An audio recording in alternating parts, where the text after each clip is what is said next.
Hmm.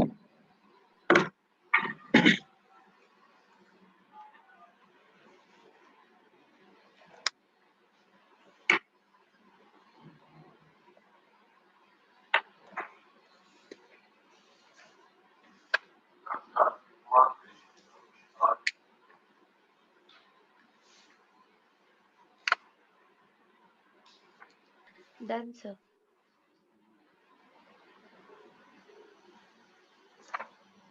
Okay. Now, so resistance आप ऐसे बोल सकते हैं it opposes current. How? Resistance का significance क्या है? It is proportional to number of collision of electron with that. More the collision, more the resistance. Okay. Now, so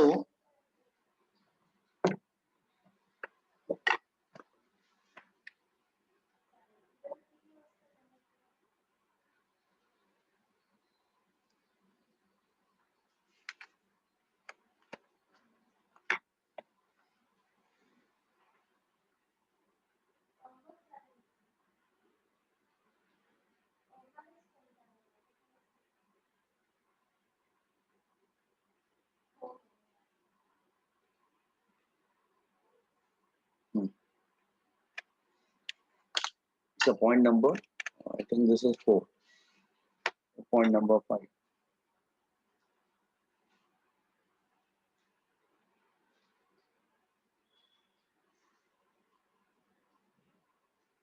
Limitation of Ohm's law. ये भी important है. Limitation of Ohm's law.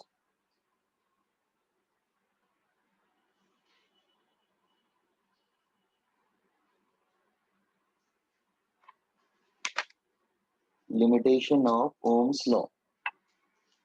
Actually जो Ohm's law होता है ना उसकी एक limitation होती है. ऐसा नहीं कि वो हमेशा वैलिड रहेगा. लिमिटेशन इसकी ये है कि ohms law is valid for small current only. Ohm's law is valid for small currents only. बहुत बड़ा करंट लेंगे तो ओम्स लॉ वैलिड नहीं होता है. करंट ओनली ना. व्हाई? ऐसा इसलिए होता है, जस्ट हियर मैं समझा रहा हूँ. इनिशियली तो ठीक है, वो दोनों प्रोपोर्शनल होते हैं. आप जैसे जैसे वोल्टेज को वेरी करोगे तो करंट भी वेरी करता है. तो ग्राफ हमेशा इस तरह से मिलता है. मेरे को प्रॉब्लम नहीं है. ग्राफ इस तरह से मिल रहा है. Look here, like this way here. कि अगर हम जैसे ये v ले लेते हैं और ये i ले लेते हैं तो इनिशियली तो ग्राफ स्ट्रेट लाइन मिलता है. इसमें कोई प्रॉब्लम नहीं है. ठीक है, graph is a straight line. ठीक है ना. उसके बाद क्या होता है, अगर करंट इंक्रीज, ठीक है, आपने यहाँ पे जैसे जैसे वोल्टेज अप्लाई कर रहे हैं आपको करंट मिलता जा रहा है. Graph is a straight line. उसमें प्रॉब्लम नहीं. इस तरह से लाइक दिस वे. ठीक है. लेकिन आफ्टर सम टाइम जब करंट आप बढ़ती जा रही, then what will happen? Current will increase, then what will happen? जैसे here, let me tell you, because if current is large, if current is large, आपको मालूम है करंट अगर बहुत ज्यादा होता है तो करंट का एक इफेक्ट होता है, हीटिंग इफेक्ट. कि अगर किसी वायर से करंट पास करोगे तो हीट अप हो जाता है. इसको बोलते हैं हीटिंग इफेक्ट ऑफ करंट. तो because if current is large तो हीटिंग इफेक्ट ऑफ करंट आ जाएगा. तो हीटिंग इफेक्ट ऑफ करंट से क्या होगा, टेम्परेचर चेंज हो जाएगा. ठीक है.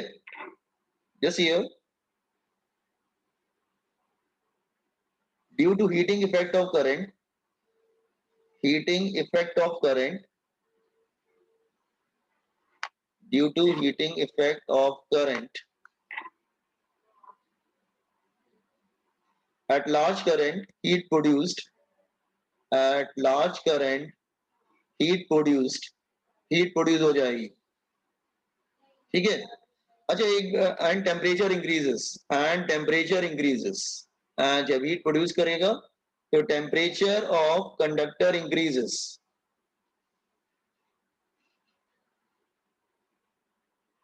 तो कंडक्टर का जो टेम्परेचर है वो क्या होने लगेगा, इंक्रीज हो जाएगा. स्पीड पहले पहले तो स्ट्रेट आ रहा था. ठीक है. हाँ, टेम्परेचर ऑफ कंडक्टर इंक्रीजेस. एक बात बताओ, अगर टेम्परेचर बढ़ जाएगा तो कोलिजन भी बढ़ जाएगा ना। अगर मैं किसी वायर का टेम्परेचर बढ़ा दूं तो जो इलेक्ट्रॉन का कोलिजन है एटम के साथ वो भी क्या हो जाएगा, इंक्रीज हो जाएगा। तो टेम्परेचर इंक्रीज होने से hence collision of electron with the atom increases more frequent. Collision of electron with atoms. Sir, please can you tell how will increase? Pardon, I didn't get it. Just repeat it again. Yes, sir. Can you please tell how will it increase? Okay. Okay. Heating effect of current means when जब current pass करते हैं ना, so electron का जो collision होता है वो ज्यादा होने लगता है।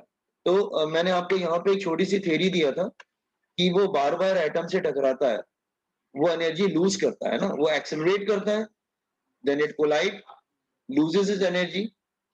तो जो एनर्जी लूज करता है वो किस फॉर्म में, जब कोई तुम भाग रहे हो, तुम टकराओगे तो तुम एनर्जी लूज करोगे। तो लूज जो एनर्जी लूज करता है वो किस फॉर्म में लूज करता है, in the form of heat. वो हीट के फॉर्म में लूज करता है। तो every time it collide it loses energy in the form of heat. Again electron moves, it collides, it loses is energy in the form of heat. तो बहुत ज्यादा कोलिजन होने लगेगा तो what will happen, more and more heat will produce. तो overall temperature of conductor increases. तो conductor का temperature बढ़ जाता है, क्योंकि जितना ज्यादा कोलिजन करेगा उतना ज्यादा वो एनर्जी लूज करेगा बार बार, क्योंकि इलेक्ट्रॉन मूव करता है तो एक्सेलरेट करता है, बेसिकली एक्सेलरेट करता है। एक्सेलरेशन में क्या होता है, अगर वो रुक गया तो उसकी काइनेटिक एनर्जी जो है ना वो हीट एनर्जी में कन्वर्ट हो जाएगी। Kinetic energy converted into heat energy. तो every time it stop, sorry every time it is obstructed, it's kinetic energy converted into heat energy. और ये फ्रीक्वेंटली होता रहता है तो ओवरऑल हीट एनर्जी डेवलप होती रहती है कंडक्टर की, ओवरऑल टेम्परेचर बढ़ जाता है। और टेम्परेचर बढ़ने से क्या होता है, कोलिजन बढ़ जाएगा, फिर अगेन फिर कोलिजन और बढ़ जाएगा, क्योंकि और ज्यादा फिर कोलिजन स्टार्ट होगा। वाई, क्योंकि एटम सपोज कर लो पहले वाइब्रेट कर रहे थे और इलेक्ट्रॉन इसके सामने से आ रहा है। अब अगर बहुत ज्यादा वाइब्रेशन स्टार्ट कर देंगे तो क्या होगा, इसका कोलिजन फ्रीक्वेंट हो जाएगा, it is more frequently. Is it clear? So ज्यादा कोलिजन होने से फिर ओवरऑल फिर हीट बढ़ने लगेगी। तो what will happen, heating effect of current क्या होता है, जैसे ये कोलिजन से क्या होता है, हीट प्रोड्यूस होती है लार्ज करंट पे, तो टेम्परेचर बढ़ जाता है। तो collision of the electron with the atom increases, again वो भी इंक्रीज हो जाएगा, it become more frequent. The resistance increases and current decreases.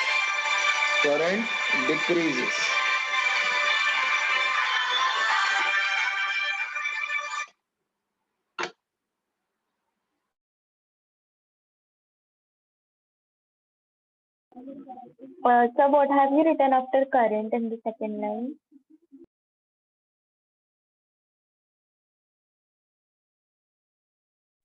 At.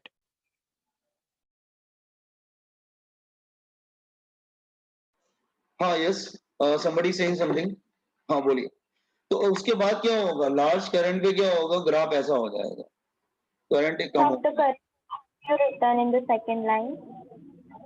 हाँ, due to heating effect of current at large current heat produced at large current. Okay. You can say more heat produced. आपने 10th standard में पढ़ा होगा ना heating effect of current. There are many devices which are based on heating effect of current. Graph में क्या होगा बताइए ना। हाँ, तो ग्राफ में क्या होता है, फिर जैसे यहाँ पे तक तो ठीक है, दोनों वैलिड है, graph is a straight line. लेकिन जैसे ही ये करंट ज्यादा होगा तो करंट कम होने लगेगा, तो ग्राफ में कर्व आना स्टार्ट हो जाएगा, करंट डिक्रीज करने लगेगा, तो फिर स्ट्रेट नहीं रह जाएगा। तो यहां तक तो वो ओम्स लॉ ओबे कर रहा है, इट ओबे ओम्स लॉ, लेकिन उसके बाद वो ओबे नहीं करेगा, do not obey Ohm's law, क्योंकि करंट डिक्रीज होने लगा।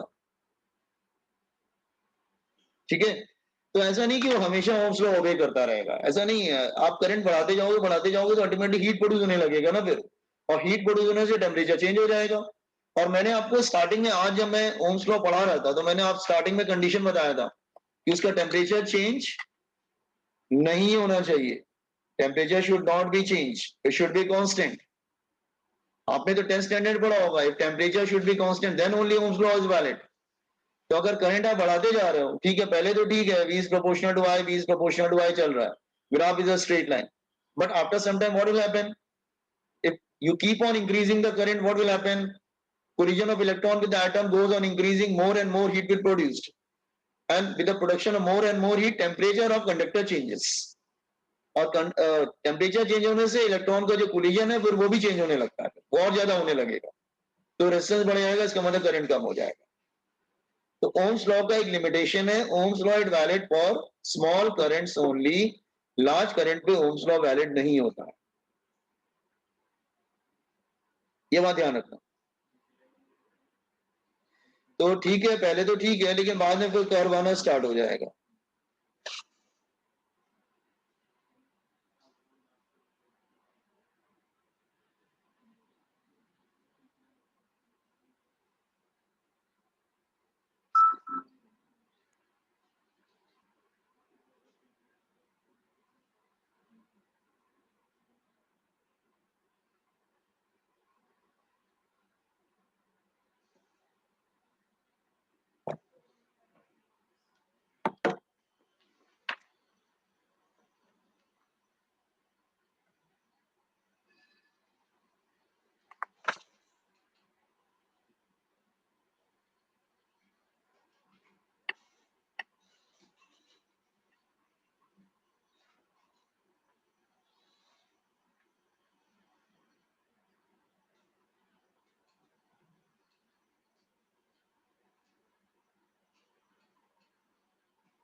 Done, sir.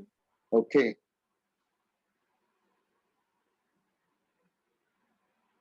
Now, so ध्यान रखना, ओम्स लॉ हाई मतलब लार्ज करंट पे वैलिड नहीं है, ठीक है। पॉइंट नंबर 6 हमने रेजिस्टेंस पढ़ा, there is one more term that is called conductance. Conductance, conductance को आपके सिलेबस में सी से डिनोट किया गया, सी फॉर कंडक्टेंस, ठीक है। सीबीएसई में सिग्मा से डिनोट करते हैं, लेकिन आप स्टेट बोर्ड पढ़ रहे हैं तो सी से कर देते हैं, ठीक है ना, सी से डिनोट किया। तो reciprocal of resistance called conductance, reciprocal समझते हैं ना word, reciprocal of resistance called conductance, called conductance. तो रेसिप्रोकल ऑफ रेसिस्टेंस, तो कंडक्टेंस क्या होगा, 1 upon resistance, conductance is equal to 1 upon resistance, ठीक है।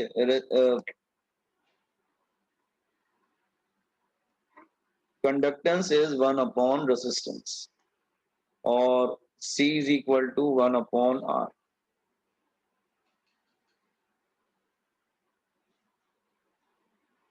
तो V is equal to IR होता है, तो R क्या होता है, V अपॉन I। तो ये क्या हो जाएगा, that is equal to I upon V, ये I अपॉन V हो जाएगा, ठीक है, I अपॉन V, और यूनिट भी इन्वर्ट हो जाएगी, यूनिट और डायमेंशन सभी इन्वर्ट हो जाएगा ना। तो इसका यूनिट क्या हो जाएगा, 1/r है ना, तो 1/ओम ना, या ओम इनवर्स ऊपर ले जा सकते हैं इसको, ओम इनवर्स, ठीक है, ओम इनवर्स बोलते हैं, ठीक है। एक word, there's a name of person siemens, वो भी बोलते हैं SIEMENS, हाँ SIEMENS, ठीक है, हाँ दैट इज। तो conductance is nothing sir, reciprocal of resistance. Even dimension भी फिर अपोजिट हो जाएगा। डायमेंशन क्या था उसका, जस्ट अ मिनट, उसका डायमेंशन क्या था, एक मिनट, M1L2 T-3 I-2, तो प्लस माइनस चेंज हो जाएगा, M-1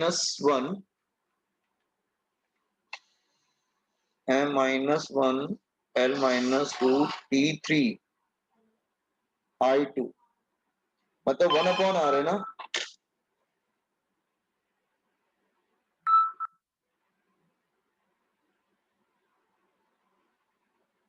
सर वो साइमंस मतलब क्या, साइमंस? वो पर्सन का नाम है। अच्छा।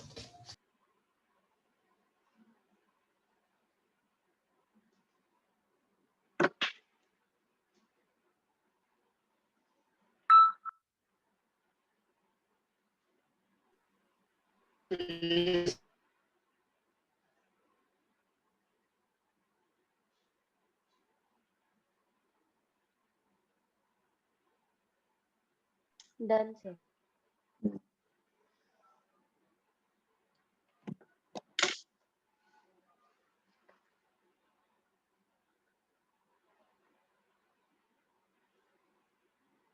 Sir Om-1 is equal to के बाद क्या है वो? वो नाम है साइमन, सीमेन बोलते हैं, SIEMEN, सीमेंस। उसके ओके नेम पे भी है, किसी पर्सन के नेम पे भी यूनिट देते हैं ना, जैसे ओम भी तो पर्सन का नाम ही है ना, हाँ सर। ओम, तो इससे दी गया।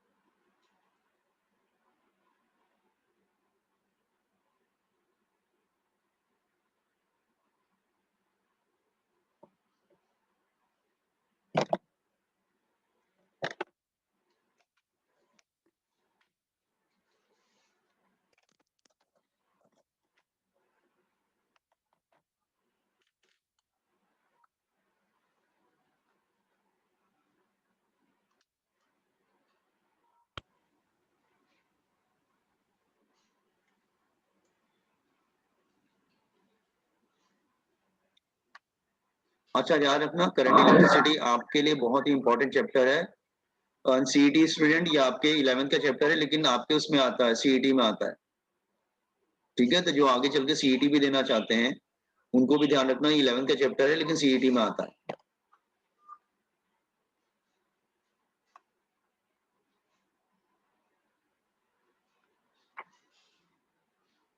देन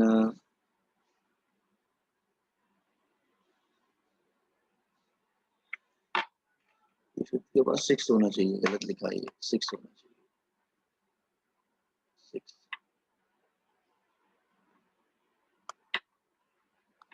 9 7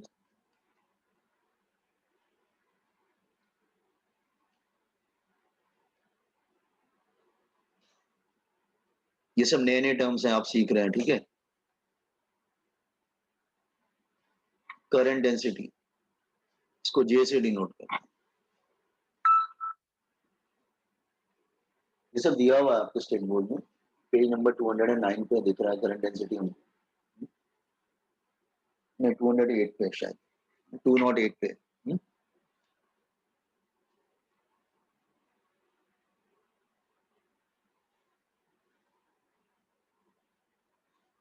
कंप्लीट कर लीजिएगा तो बता दीजिएगा, मैं प्रोसीड करूंगा फिर।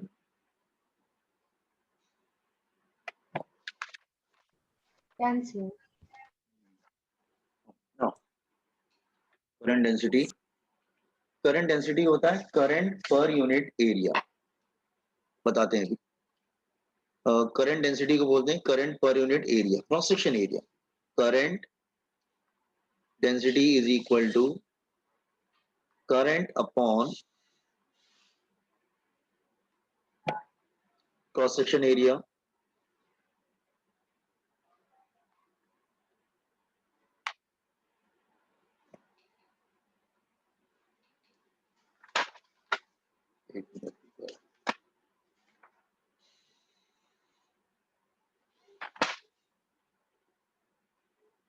क्रॉस सेक्शन एरिया, तो J is equal to I upon A.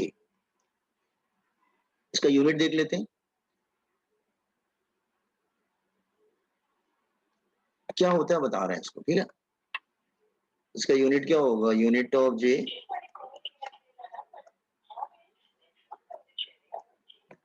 इसका यूनिट क्या होगा, ampere, ampere upon metre square.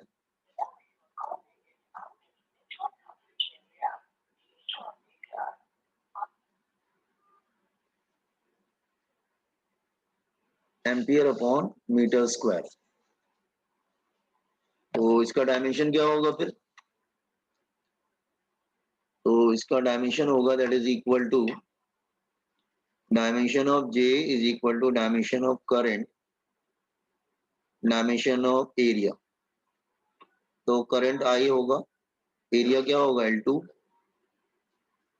L minus 2I1। Current density, current पर यूनिट क्रॉस सेक्शन एरिया। वैसे इसको क्रॉस मल्टीप्लाई भी कर लेंगे, तो you can say I is equal to J into A,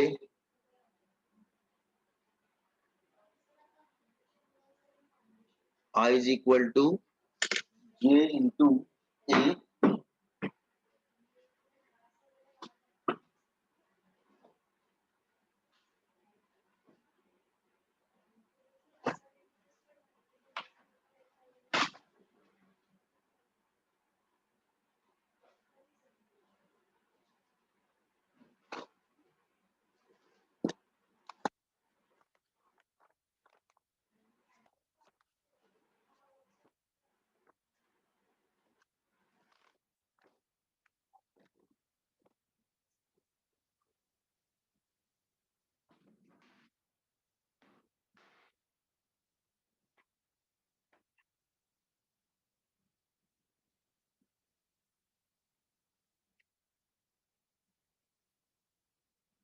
no, actually ये जो है स्केलर प्रोडक्ट होता है।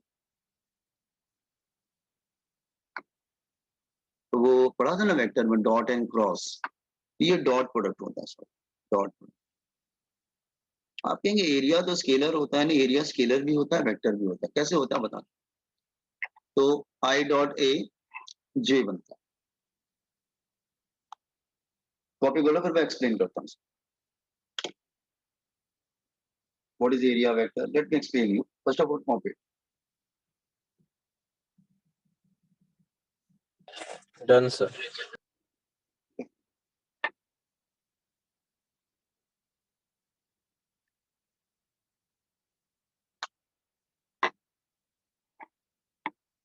एक बात ध्यान रखिएगा,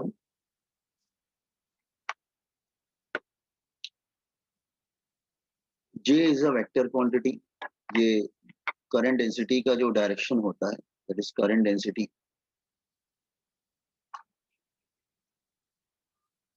it is a vector and इस डायरेक्शन उसका किधर होता है, फिर direction is same that of electric field. Equal नहीं बोला, सेम बोला, same that of electric, that of electric field. Electric field that is from positive to negative, that is from positive to negative। तो इसका जो direction होता है वो plus से माइनस की तरफ होता है। मैंने इक्वल नहीं बोला, सेम वर्ड यूज किया, सेम का मतलब है कि जो डायरेक्शन इलेक्ट्रिक फील्ड का होता है सेम डायरेक्शन करंट डेंसिटी का भी होता है।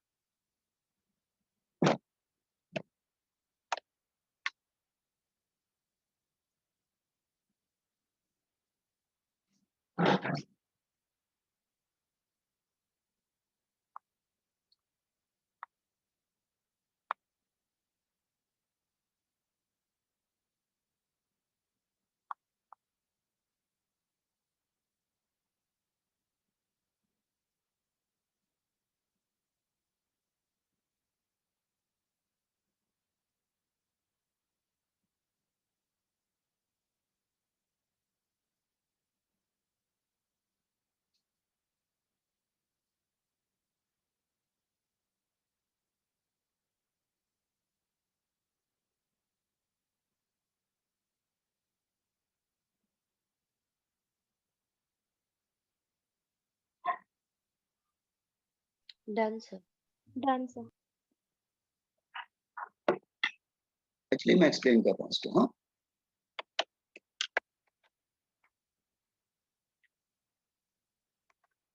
आई am explaining little bit, just here देखो ध्यान से। सपोज कर लो this is a wire, let's तीन केसेस लेते हैं, let's say it's a wire. नहीं,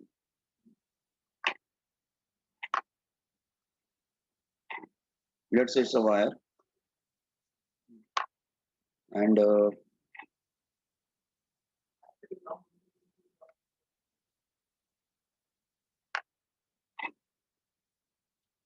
लेट्स से वायर। अगर आपने इस तरह से कनेक्शन किया, इसको प्लस दे दिया, इसको माइनस दे दिया, ये पूरा प्लस हो जाएगा और ये माइनस हो जाएगा। तो let's I am taking cross section area here, this is cross section area. Area vector हमेशा क्रॉस सेक्शन एरिया से परपेंडिकुलर होता है, हमेशा 90 डिग्री। एरिया वेक्टर जब भी आप एरिया को वेक्टर बनाएंगे ना, वो सरफेस से हमेशा 90 डिग्री पर आएगा फ्रॉम 11 टू 12। मैं रिपीट कर रहा हूँ अपने वर्ड्स को, जब भी आप एरिया को वेक्टर बनाएंगे तो हमेशा सरफेस से परपेंडिकुलर होगा एरिया वेक्टर। ए मतलब इसका एरिया, दैट वन, इसका एरिया ए है बट परपेंडिकुलर। ठीक है। इलेक्ट्रिक फील्ड किधर होती है? पॉजिटिव से नेगेटिव। तो इलेक्ट्रिक फील्ड पॉजिटिव से नेगेटिव की तरफ होती है,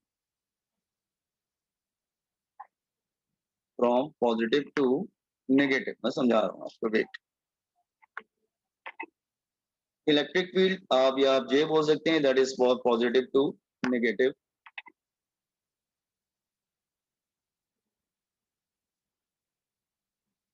या आप इलेक्ट्रिक फील्ड बोल सकते हैं, इलेक्ट्रिक फील्ड पॉजिटिव से नेगेटिव रहेगा, जैसे एरिया वेक्टर। तो दोनों के बिटवीन एंगल कितना बन रहा है?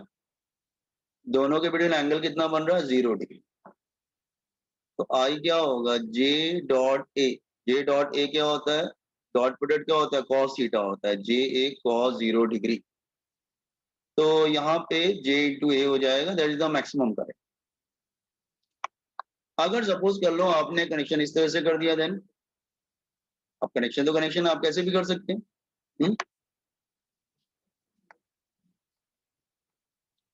हाँ, कनेक्शन आपने इस तरह से कर दिया, लुकिए। हाँ, आपने कनेक्शन यहाँ पे किया, ये प्लस और ये माइनस, आपने कुछ इस तरह से कनेक्शन कर दिया।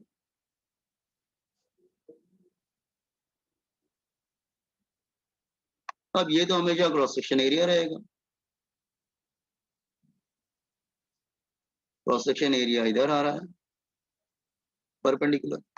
लेकिन इलेक्ट्रिक फील्ड तो प्लस से माइनस की तरफ होगी, तो प्लस इधर है माइनस इधर है, तो फिर इलेक्ट्रिक फील्ड तो इस तरह से जाएगी। इलेक्ट्रिक फील्ड या जे इस तरफ जाएगा, तो एंगल क्या बन रहा है? थीटा। तो यहाँ पे आई क्या होगा? जे ए कॉस थीटा। थीटा। अगर सपोज कर लो आपने कनेक्शन को जिस तरह से कर दिया, तो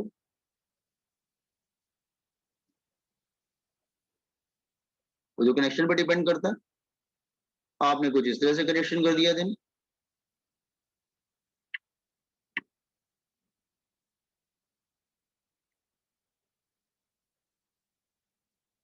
अब क्या होगा, अब क्रॉस सेक्शन एरिया तो इधर जा रहा है,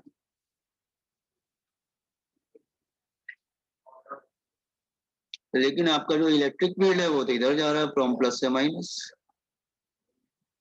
तो एंगल कितना बन रहा है, ये 90 डिग्री बन जा रहा है, ये 90 डिग्री बन जा रहा है इलेक्ट्रिक फील्ड, और जे इस डायरेक्शन में जाएंगे। ठीक है, तो आई क्या हो जाएगा, theta is equal to 90 degree and cos 90 degree 0। तो J A cos 90 degree cos 90 degree 0, तो this should be minimum current. तो कहने का मतलब राइट कनेक्शन क्या है, आपको मैक्सिमम करंट कैसे कब मिलेगा, जब आप इस तरह से कनेक्ट करेंगे, और करंट 0 कब मिलेगा, जब आप इस तरह से कनेक्ट करोगे तो करंट 0 ही मिलेगा फिर आप। Are you getting? तो एक्चुअली जे का डायरेक्शन प्लस से माइनस की तरफ होता है, same that of electric field. तो J I dot I is equal J dot A, J dot पर क्या होता है, कॉस थीटा। हाँ, average got this one, current density समझ में आया? Yes, sir. Copy density, current Yes. Density, formula copy कर लेना। एक बार एक्सप्लेन कीजिए ना। कौन सा बेटा? अच्छा ठीक, दोबारा एक्सप्लेन करता हूँ। एरिया मतलब क्रॉस सेक्शन एरिया, मतलब cross section area of wire. ठीक है, अच्छा, और मैंने यहाँ पे लिखा है कि जो जे का डायरेक्शन होता है that is same that of electric field, वो इलेक्ट्रिक फील्ड के डायरेक्शन में होता है। सेम बोला, इक्वल नहीं बोला, सेम बोला, डायरेक्शन सेम होता है। ठीक है, तो अगर तुमने फर्स्ट, देखो तुमने 3 तरह से कनेक्शन किया, और डॉट प्रोडक्ट आपने स्केलर वेक्टर में पढ़ा था, क्या होता है, कॉस थीटा आता है, कॉस थीटा आता था ना डॉट में, क्रॉस में साइन आता था और डॉट में कॉस आता था। तो करंट का फॉर्मूला होता है J A cos theta. Theta is the angle between area vector and electric field या जे के बिटवीन। तो अगर पहला वाला क्वेश्चन देख रहे हो कि दोनों के एंगल दोनों पैरेलल आ रहे हैं, तो एंगल 0 डिग्री बन रहा है। दूसरे वाले केस में थीटा बन रहा है, थर्ड वाले केस में 90 बन जा रहा है, क्योंकि ऐसे जा रहा है और एरिया वेक्टर इधर है। तो यहाँ पे cos 90 होगा, 0 हो जाएगा, cos 0 डिग्री 1, यहाँ पे मैक्सिमम करंट मिलेगा। तो current is maximum in this case. तो करंट एंगल पे भी डिपेंड करता है कि आप वायर में कनेक्शन कैसे कर रहे हैं। तो आप फर्स्ट केस में आप देखेंगे कि आपको करंट सबसे ज्यादा मिलेगा, सेकंड केस में करंट थोड़ा कम हो जाएगा, और थर्ड केस में करंट बिल्कुल 0 हो जाएगा अगर 90 पे आ गया तो। Is it clear? So this is all about current density. Current density का फॉर्मूला याद रखना, I dot J, I is equal to J dot A, J is equal to I upon A, ऐसे भी पढ़ते हैं student.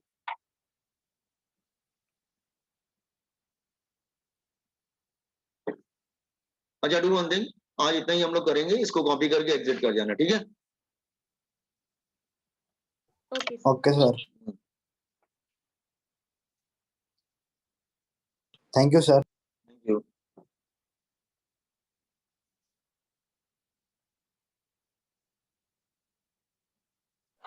Thank you, sir. Thank you.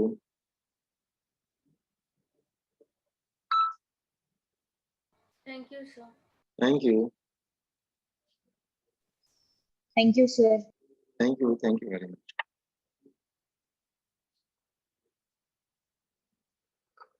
Sir,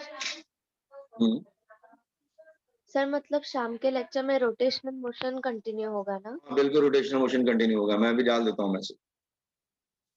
okay sir.